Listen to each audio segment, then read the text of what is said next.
پہلے لگتا تھا تم ہی دنیا ہو، اب لگتا ہے تم بھی دنیا ہو۔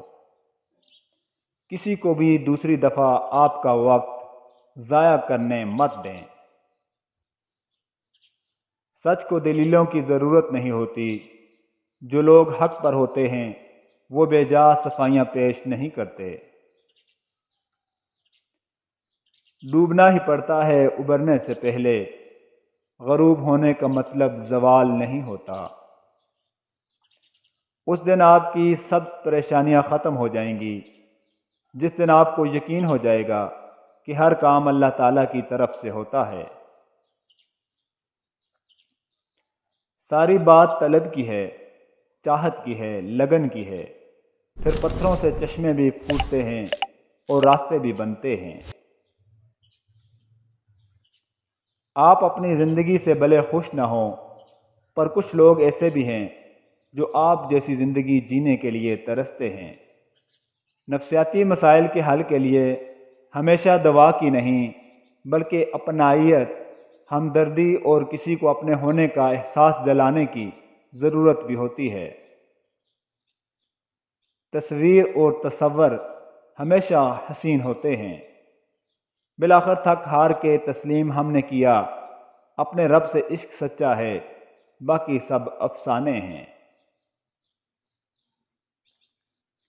وحشت نے زندگی کی روانی اجاڑ دی، ایک واقعے نے ساری کہانی اجاڑ دی۔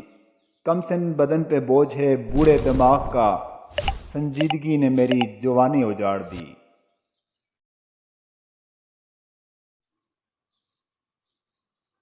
تمام تعریفیں اس ذات کے لیے ہیں کہ وہ جسے توڑے اسے کوئی جوڑ نہیں سکتا، اور جسے وہ جوڑے اسے سارے توڑنے والے مل کر بھی توڑ نہیں سکتے۔ اگر تم غلامی کی زنجیر کاٹنے کی طاقت نہیں رکھتے تو پھر بیڑیوں سے بندھا اپنا پاؤں ہی کاٹ ڈالو، کیونکہ غلامانہ تندرستی سے آزادانہ معذوری لاکھ درجے بہتر ہے۔ جب خدا کہانی کا اختتام لکھتا ہے، سازشیں تو رہتی ہیں، ہمتیں نہیں رہتیں۔ کسی کو اجاڑ کر بسے تو کیا بسے، کسی کو رلا کر بسے تو کیا بسے۔